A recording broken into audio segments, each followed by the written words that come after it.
Chit fund की धोखाधड़ी कर जान से मारने की भी धमकी। इंदौर आज कलेक्टर जन सुनवाई में चिटफंड की धोखाधड़ी करने, राशि हड़पने का एक मामला कलेक्टर आशीष सिंह के सामने आया। आज कलेक्टर जन सुनवाई में विजय दीवान, किताब मानसी दीवान एवं श्रीमती पूजा दीवान पति विजय दीवान दोनों निवासी नारायण बाग मामा भांजे की दरगाह के सामने इंदौर रहते हैं।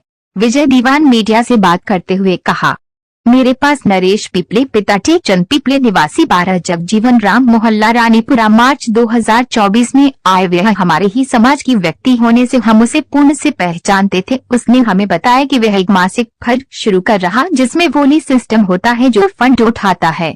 उससे मिली राशि सभी सदस्यों ने बांटी जाती है। इससे आप लोगों को बहुत फायदा होगा क्योंकि ये हमारे समाज व्यक्ति था। हम उसे पूर्व से जानते थे, इसलिए हमने उसकी बातों पर विश्वास लिया। फंड में 2 हिस्सों के सदस्य बन गए। उसके बाद हमसे 25 लाख रुपए लिए और मुझे अभी तक वापस नहीं कि मैं पैसा मांगता हूँ तो मुझसे अभद्र व्यवहार, जान से मारने की धमकी मिलती है। मैंने थाने में रिपोर्ट दर्ज सेंट्रल कोतवाली कराई है। हमारे जैसे और भी लोग हैं जिनके वे यह पैसे वापस नहीं कर रहा है। माननीय मुख्यमंत्री डॉक्टर मोहन यादव, माननीय कलेक्टर श्री आशीष सिंह, शासन प्रशासन से न्याय मदद की गुहार लगाई। इंदौर योगेश दुबे जी रिपोर्ट। वाइट विजय दीवान। ये चिट फंड का मामला है। नरेश पिपले नामक व्यक्ति है जिसने रानीपुरा में हम सब व्यापारियों को फंड के लिए प्रलोभन दिया था कि मैं पैसा इसमें सबको बढ़ा करके दूंगा और सभी व्यापारियों ने इसका सहयोग किया और सभी व्यापारियों ने इसके साथ में फंड में सम्मिलित होकर के और फंड लगाए। इसने सभी का पैसा एकत्रित किया और किसी को पैसा नहीं दे रहा है। किसी के 40 लाख है, किसी के 50 लाख, किसी के मैंने खुद ने 25 लाख रुपए दिए हैं इसको। और जबकि मेरे पास में पैसा देने को नहीं हो पा रहा था तो इसने सुरेश सूर्यवंशी नाम के व्यक्ति से मुझे 2 लाख रुपए 10% पे उधार दिलवाए और जिसका मैं अभी भी ब्याज दे रहा हूँ। और उसके मेरे पास में उसके 2 चेक हैं जो हमेशा वो कहता है कि चेक मैं नरेश पिपले को दे दूंगा जो तुम्हारा मिसयूज़ करेगा। तो मुझे प्रशासन से आज मैंने कलेक्टर साहब को भी आवेदन दिया है और कहा है कि प्रशासन इसका न्याय करे और कलेक्टर साहब को यही बताया, कलेक्टर साहब से गुहार लगाई है कि भाई मेरा जल्द से जल्द इसकी सुनवाई हो।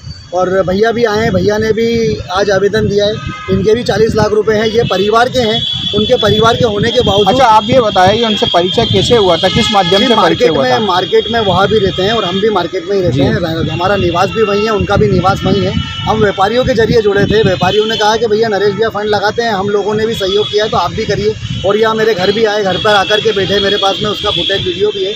इन्होंने कहा कि भैया ऐसा ऐसा है, मुझे प्रलोभन दिया, भैया को भी दिया। और उदयपुर से जो आज भैया आए थे अभी हरीश राजोजा जी, उनको भी फंड का उन्होंने आवेदन के लिए वो करा है कि भैया ऐसा ऐसा रिक्वेस्ट की थी कि फंड में मेरे साथ में सहयोग करें। उन्होंने भी यही करा और उनके साथ भी यही धोखाधड़ी करी है। और जो भी लोग इनके खिलाफ जाते हैं तो इनके ऊपर कई प्रकरण दर्ज हैं जो सेंट्रल कोतवाली थाने पे हमने करवाए, अन्नपूर्णा थाने पे भी हमने इसकी शिकायत की है।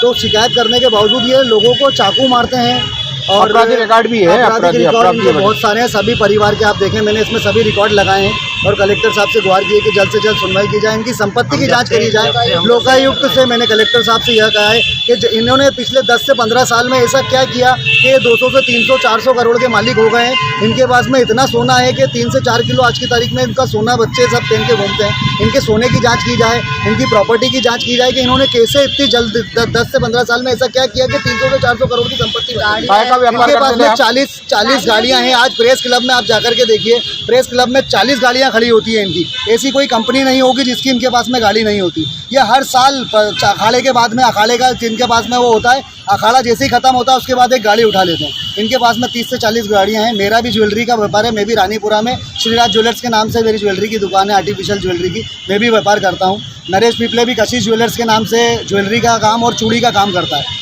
और इसने इसी प्रकार से सभी व्यापारियों को लालच दिया। आप ये बताइए कि जो व्यक्ति है वो कोई किस तरीके से आप पे दादागिरी, बाहुबली जैसा कुछ धमकी देता है? सभी को धमकी दी है। मेरी मिसेज के साथ तो इनके साथ में मारपीट भी की है। उसकी भी थाना सेंटर कोतवाली पर 28 दिसंबर 2024 की FIR हुई है। FIR का भी चल रहा है। मेरे रिपोर्ट होने के बाद में अगले दिन सुनवाई नहीं हुई आपकी? उसकी सुनवाई अभी तक नहीं हुई। इनकी माँ ब्लाउज फाड़ कर चली गई थी। अगले दिन मतलब 18 तारीख को मेरी मिसेज की रिपोर्ट हुई है तो 19 तारीख को इन्होंने जाकर के झूठी रिपोर्ट लिखवाई कि विजय दीवान ने मेरी माँ का ब्लाउज फाड़ दिया। और उसमें नरेश पिपले की और निशा पिपले दोनों की गवाही है। और वहाँ मेडिकल कराने भी नहीं गई। बोले मुझे मेडिकल नहीं कराना, बोले मैं स्वेच्छा से मेडिकल नहीं कराना चाहती हूँ। इस प्रकार से झूठा मुझे उसमें केस में फंसाया और मेरे नाम की झूठी की रिपोर्ट लिखाई। एक व्यापारी और भी था जिसके खिलाफ इसकी मिसेस कपड़े फाड़ के गई थी। ये इस प्रकार से कृत्य कर रहे हैं ताकि हमें पैसा नहीं देना पड़े और कोई व्यापारी इनके खिलाफ ना जाए। आपका परिचय बता दीजिए। मैं श्रीराज ज्वेलर्स से विजय दीवान, रानीपुरा, इंदौर। जी महेश गुड्डू गुड्डे जो है मेरे मामा के लड़के हैं जी। जवाहर मार्ग में मेरी दुकान थी 50 साल पुरानी। मैंने दुकान सेल करी थी 52 लाख रुपए में। तो ये आया था मेरे पास, इनने एक दुकान ली थी रानीपुरा में, काशमती की दुकान है इनकी। 2 करोड़ 35 लाख की दुकान ली थी इनने। तो इन्होंने 55 लाख का बताया कि कम पड़ रहे हैं वीरू भैया, मेरी बहुत इज्जत करता है वो नरेश गुड्डू। तो उन्होंने बोला भैया मेरे को ये 6 महीने के लिए दे दो, मैं आपको 6 महीने बाद दे दूँगा। उन्होंने मेरे को 500 रुपये के स्टाम्प पे लिखा पड़ी करके थी और 4-5 चेक दिए मेरे पूरे। और अब मैं मांगने आता हूँ तो बोलता भैया दादागिरी करते हैं। हाँ दादागिरी नहीं, बस बोलता है कि भैया आएंगे जब दूँगा, आएंगे जब दूँगा। अब मेरी भी 2 लड़की हैं, एक M.Com कर रही है, एक B.Tech पढ़ रही है। मैं आप प्रशासन से क्या मांग करते हैं? बताना चाहता हूँ जो मेरे पास सबूत है, जो मेरे पास चेक है, जो लिखा पड़ी उसके आधार पर मेरा निर्णय क्या कर रहे हैं। आपका परिचय? वीर सिंह अहिरवार। 3 लोगों ने किया है। सर मैं एक महिला हूँ और मेरी पूजा बेंगल्स के नाम से मेरी भी शॉप है जी। और ये नरेश पीपले ने मुझे और मेरे हस्बैंड को यही झांसे में लिया कि आप लोग इसमें फंड में नाम लिखवाओ, इसमें इन्वेस्ट करो, इसका दुगना पैसा हम लोग आपको करके देंगे 10 महीने में। इस टाइप में उसने मुझे और मेरे हस्बैंड को झांसे में लिया और हम इसकी बातों में आ गए और हमने इसके पास में पैसा इन्वेस्ट कर दिया। करीब 25 लाख रुपये हमने इसके पास में जमा किया। अब जब भी हम इससे पैसे की मांग करते हैं या बात करने का बोलते हैं कि पैसे का निराकरण कर दो या हमारा पैसे का निपटारा कर दो, हमें भी पैसे की ज़रूरत है, व्यापार करने में दिक्कतें आ रही, मेरे भी बच्चे हैं, मुझे भी ज़रूरत है पैसों की। तो पहले तो मना करता रहा और अब तो इसने ऐसा कर दिया है कि मेरे साथ में मारपीट भी की, जिसकी FIR मैंने सेंट्रल थाना कोतवाली में की हुई है। उसके बावजूद इस पर कोई एक्शन नहीं हो रहा है, कोई कार्रवाई नहीं हो रही है। इसके ऊपर कई कौन लोगों ने मारपीट की आपके साथ? यही नरेश पीपले ने ही मेरे साथ में मारपीट की। इसका फुटेज वीडियो मैंने पूरा उपलब्ध करवाया था थाना सेंटर कौन कोतवाली। है नरेश पीपले?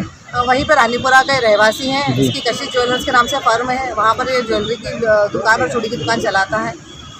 आपका नाम? मेरा नाम पूजा दीवान, पति विजय दीवान, रहवासी रानीपुरा। मैं अभी मेरे हस्बैंड के हाथ में फिर से फ़ोन आया कि आपके नाम का एक आवेदन आया है। जब भी हम कोई कार्रवाई करते हैं इसके खिलाफ तो ये मतलब अपना जेक जरिया लगा के और प्रशासन को गुमराह करके झूठे आरोप लगाता है। हाँ, झूठे आरोप लगाता है और कार्रवाई को रोक देता है। और मेरे पति के ऊपर भी इसने बेफिजूल के इल्ज़ाम लगाए हैं और उनको क्राइम ब्रांच में कहीं कहीं पे पैसे जमा करके और उनके ऊपर नेतागिरी का सपोर्ट वगैरह सब करके उनके ऊपर झूठे इल्ज़ाम लगा के उनको फंसाने की पूरी कोशिश कर रहा है, जिसमें उनका कोई फॉल्ट नहीं है, किसी चीज़ को लेके भी गलत नहीं है। हमारे पूरी मेहनत के पैसे मिल है, सारी चेटिंग है, सब कुछ है, उनके ऊपर हर चीज़ से दबाव बना रहा है किसी तरह से। ब्लैकमेलिंग भी करता है क्या आपको? सब चीज़ से कर रहा है तरीके से।